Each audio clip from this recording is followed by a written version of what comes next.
Okay, thanks everybody for joining us today. We're so excited. I'm Tina Terrell Brown, Vice President of Marketing and Communications for Giving Gap. And today we are still in the throes of our Show Some Love campaign. And I'm honored here to be joined with Dr. Noelle Trent, who is the President and CEO of the African American History in Boston and Nantucket. Dr. Trent, we're so thrilled to have you here today. We want to just jump right in and talk to you about what is the mission and vision of the museum. Well, thank you so much for having me. The mission of the museum is really to focus on telling and interpreting and preserving the stories of African Americans in Massachusetts, specifically the communities that we're located in, Boston and Nantucket, as well as the greater New England region.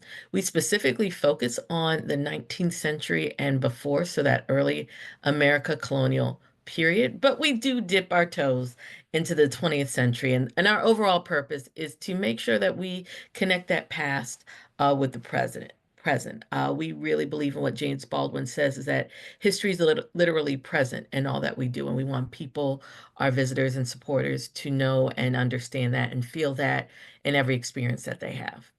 Fantastic. And so, Dr. Trent, can you talk to us a little bit about maybe some of the challenges you have faced in the past, or even maybe in the current climate with going forward with your mission and vision? Well, I think the challenge for every African American museum, especially those that are independently run, meaning that they are not part of a state, local, or federal government structure, is funding.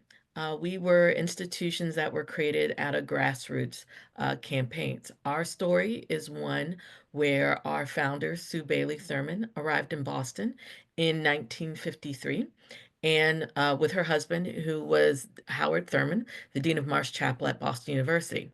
And she was very interested in preserving Black historic sites and was researching Boston's early Black activist community as the civil rights movement is getting its legs. And she's noticing that there are all these markers to these other eras of American history, and particularly highlighting white men. There's a lot of statues of them on horses throughout Boston. And she wanted to know, well, where's the other story? What are the other experiences? Because we know this was a place that was the hub for abolition. Mhm. So she does her research and she begins to create a trail known as the Black Heritage Trail, where she documents the locations of Black abolitionist homes and places of activity. And on one of those trips that she took on Beacon Hill, she found this building that she thinks is the African Meeting House. But at the time, it was a Jewish synagogue, right? Wow. And so, I can imagine her being like, now, do I have this right? What's going Yeah. on here? And at one point in the later part of the 19th century, there was something like 25 synagogues on Beacon Hill. A lot of people don't know that story as well. So she goes in to the synagogue, talks to the congregation. They actually let her do some programming and exhibitions in the space.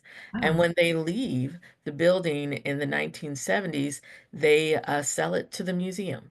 And so that's how we develop our first physical space on Beacon Hill.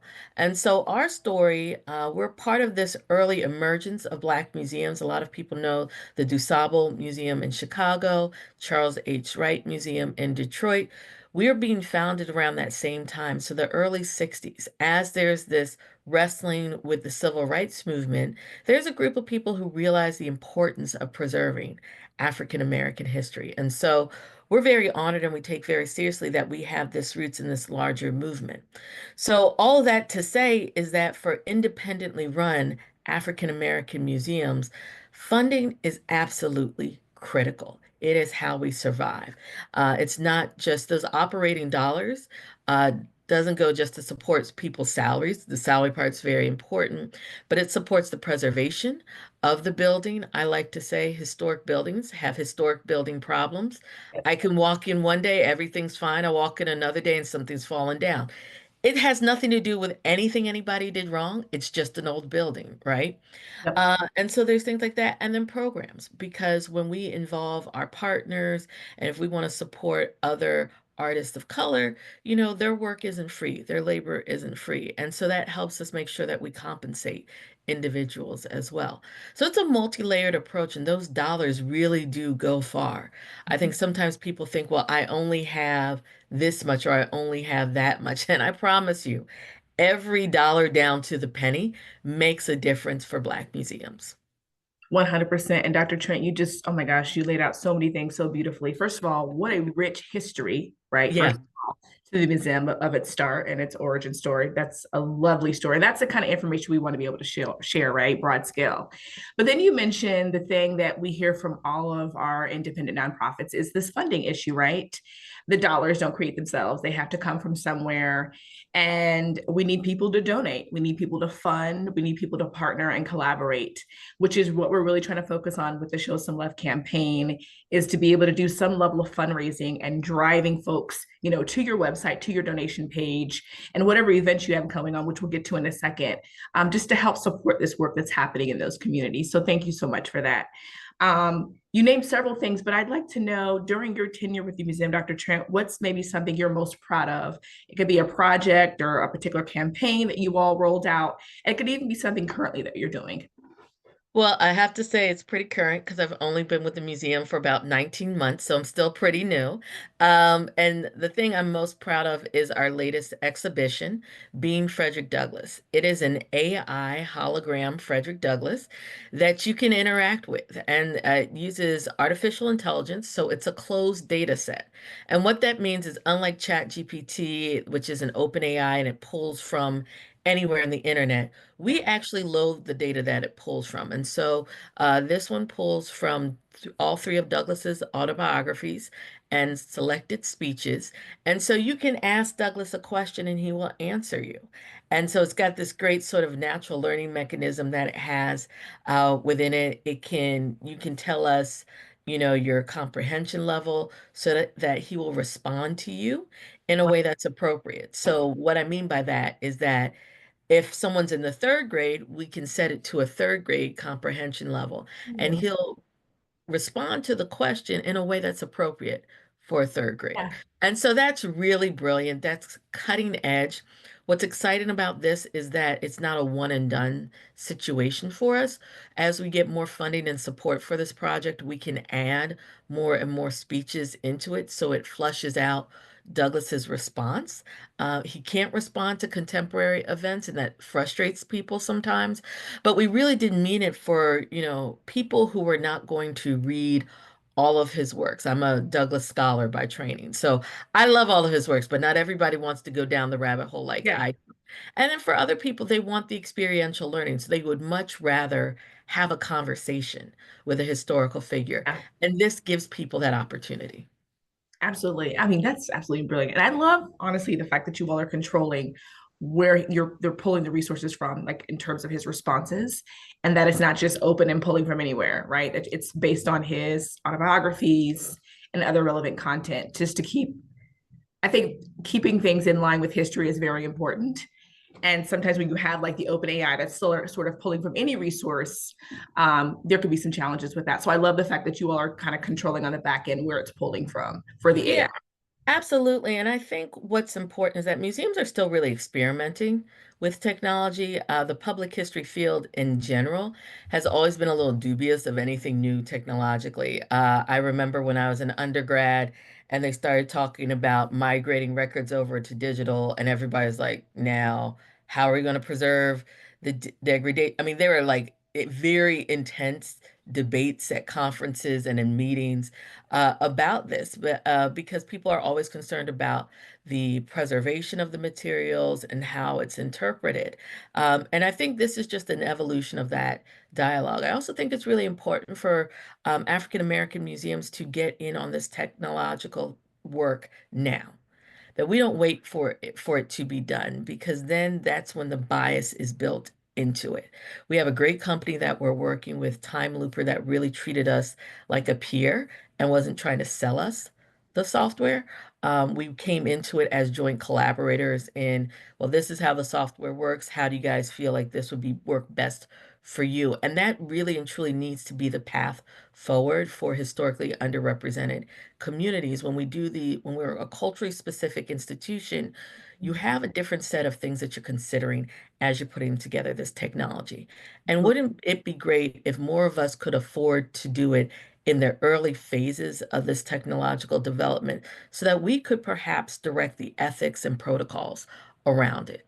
And Yes, we feel that by doing it now, we begin to help contribute to that dialogue. 100%. 100%. I'm going to pivot slightly, Dr. Trent, Mhm. and just I want to hear your thoughts on what role does the community or just the average person that may see this interview, what role can they play in terms of helping the museum execute its mission? Well, the community is absolutely paramount to the work that we do.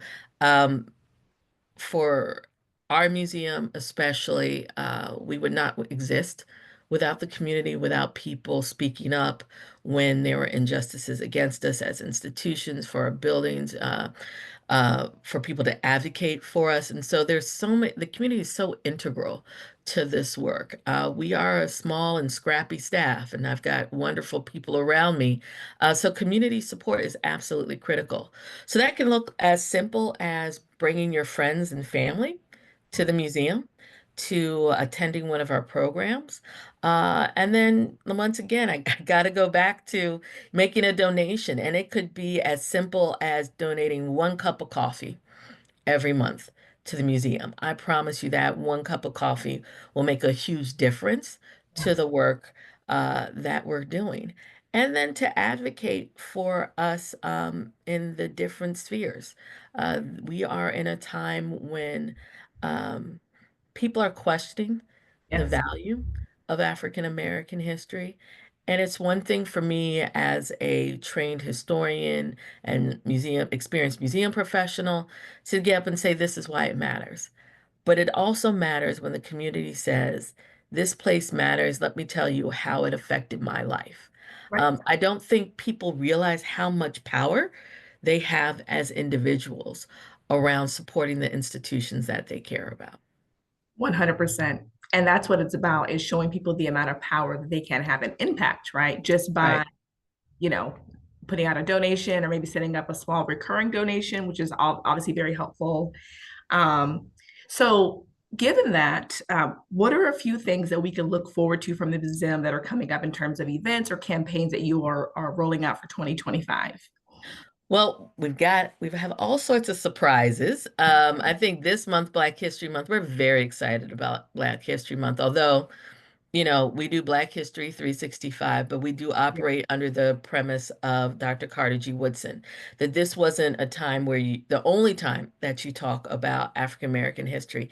It is the time of the year that you pause and you uplift it in a different way than you would do at other points in the year. And so that's what we really and truly do.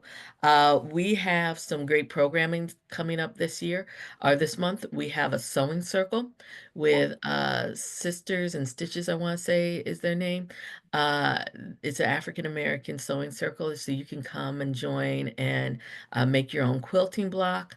We will have yoga at the museum.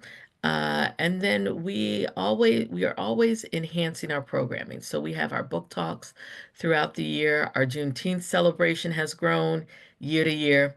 I'm really excited about in June, we will have a new exhibition called Black Voices of the American Revolution, Oh, where wow. we're going to examine what would motivate a person in New England, a Black person in New England, to either support the Patriots or support the Loyalists. And that's a very complex decision, but it's been oversimplified over the years. The other thing is, you hear a lot of people talk about America 250, which is 2026, and they think that they know what that's about. It's about John Hancock and John Adams, and that the African American community drew inspiration from them.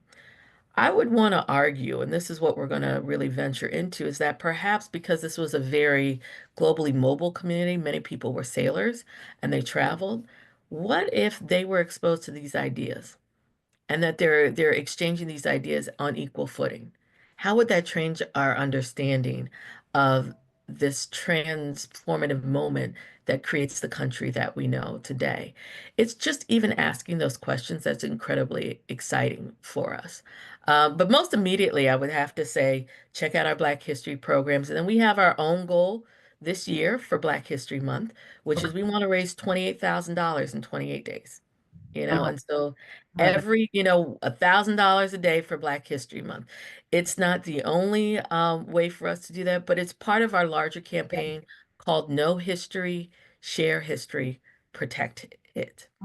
So Wow. we believe that once you come to us and you know the history, you get excited about it, and then we want you to share it. We want you to bring people to the museum, support the programs, and then help us protect it. Because we operate historical buildings. And it was never a guarantee that these buildings would be where they are today. And so we need the support to make sure that we protect not only the buildings, but the stories of the communities that created those buildings. It's not just about the Frederick Douglasses of the world or the Mariah Stewarts or even the William Lloyd Garrisons. It's about the average person who had very little disposable time and very little disposable money, but they dedicated themselves to coming to the meeting house, to participating in the movement for freedom, a liberation movement for a future they would not see. And so we hope that people will join us in that journey and allow us to continue that work. 100%. Dr. Trent, thank you so much Oh, for all thank this you. fabulous information. I love what you're doing. And also your background is quite fascinating as well. I did look at your long history with museums and historical preservation organizations. And I'm like, wow. So you have a wealth of knowledge. So I hope folks can connect with you as well. But can you just tell us the platforms that the museum is on so that we can go to the website, go to the donation page, and if you're on Mhm. Instagram, so on and so forth. So how can we find you? So you can find us on our website, which is maah.org. We're also on LinkedIn, Museum of, I think it's MAAH Museum. We're also on Instagram and Facebook as well. So we encourage you to find us on all of those. Check out our social channels for more updates. We got some great things happening this year. Fantastic. Thank you so much, Dr. Trent. Thank you.